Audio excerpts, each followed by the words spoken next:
আজিৰ এই অনুষ্ঠানটিত উপস্থিত সকলোলৈ মই সেৱা জনাইছোঁ। মাঘৰ বিহুৰ উৰুকাৰ দিনা সকলো আনন্দ উৎসৱৰে ব্যস্ত থকাৰ মাজতেই মোবাইলটো খুলি চাওঁতে হঠাৎ ৰাজীৱ শদিয়া ডাঙৰীয়াৰ মৃত্যুৰ বাতৰিটো পোৱাৰ পিছত আমাৰ মনটো খুব ভাগি পৰিছিলে।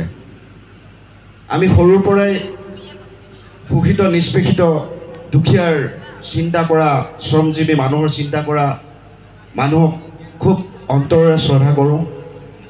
তাৰে মাজত কেইটামান গান শুনিছিলোঁ ৰাজীৱ শদিয়া ডাঙৰীয়াৰ।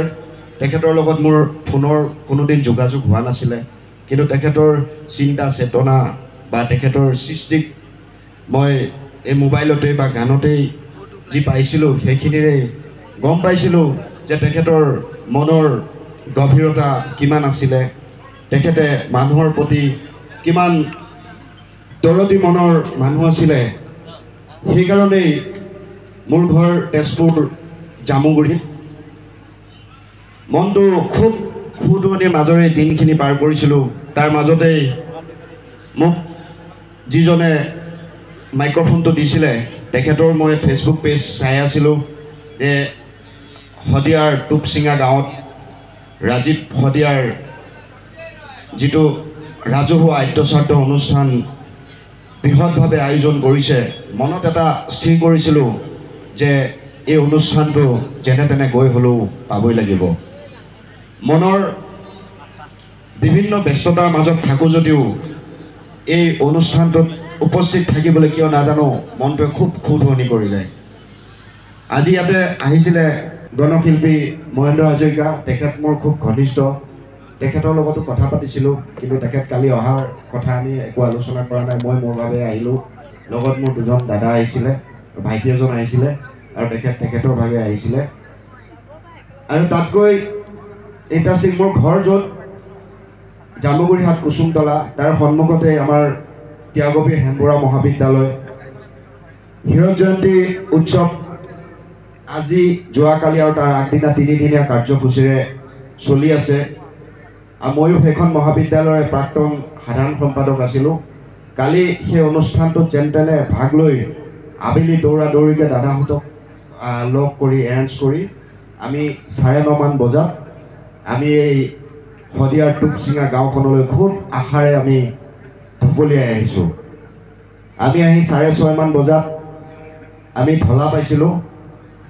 ঢলাত প্ৰণতি বৰুৱা বুলি মোৰ এগৰাকী চিনাকী বাইদেউ আছে, তেখেত ঢলা হায়াৰ ছেকেণ্ডেৰী প্ৰিন্সিপাল আছিল নেকি।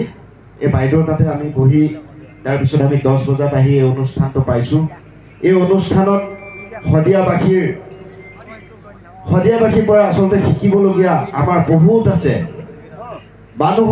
মানুহৰ প্ৰতি মৰম চেনেহ, মানুহে আনৰ প্ৰতি কৰা ত্যাগ, এই বস্তুটো আচলতে অসমীয়া সমাজ ব্যৱস্থাত দিনক দিনে নাইকিয়াই হৈ গৈছে বুলি ক'ব লাগিব। আমি যিখন ছবি দেখি আহিছোঁ সেই ছবিখনত কাষৰ ঘৰৰ এজন মানুহ মৰি গ'লেও কাষৰ ঘৰত যদি সোধে কয় আমি গম নাপাওঁ।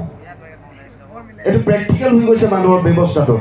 কিন্তু আমি আজি এই শদিয়াত আহি যে মানুহৰ প্ৰতি যিটো টান দেখিছোঁ, বহুত কেইখন গাঁৱৰ মানুহে ইয়াত খাদ্যৰ ব্যৱস্থা কৰি অতিথিক কোনোফালে অকণো খুব নোহোৱাকৈ প্ৰতিজন অতিথি এনেই সুখী, কাৰণ মনৰ সুখ লৈ আহিছে যে ৰাজীৱ শদিয়াৰ নিচিনা এজন গণশিল্পী, জনতাৰ মাজৰ এজন ব্যক্তি হেৰাই যোৱাত অসমীয়া জাতিৰ এটা বৃহৎ ক্ষতি হৈছে।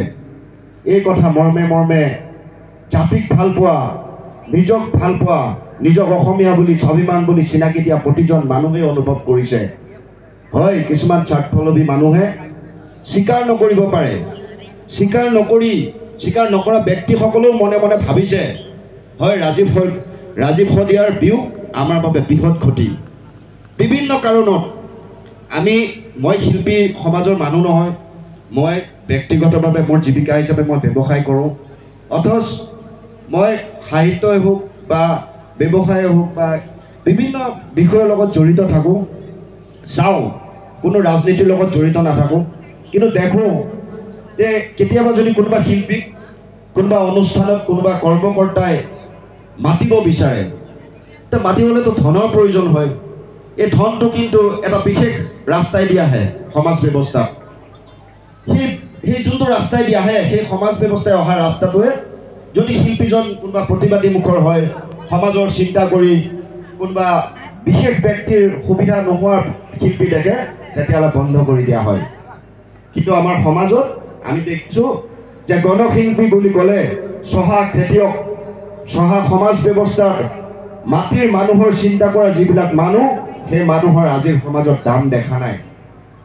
আজিৰ সমাজত দাম দেখিছোঁ চুট বুট ধুনীয়াকৈ পিন্ধি বিভিন্ন পন্থা অৱলম্বন কৰি টকা আহৰণ কৰি দামী দামী গাড়ী লৈ ফুৰা এচাম ড্ৰেছ পোছাক পিন্ধা ভণ্ড মানুহৰ আজিৰ সমাজত বহুত দাম দেখিছোঁ। কিন্তু যি মানুহ, মনৰ মানুহ, মাতৃৰ মানুহ, সমাজৰ চিন্তা কৰা মানুহ, দহৰ চিন্তা কৰা মানুহ, সেই মানুহৰ দাম পাবলৈ বহুত কষ্ট হয়।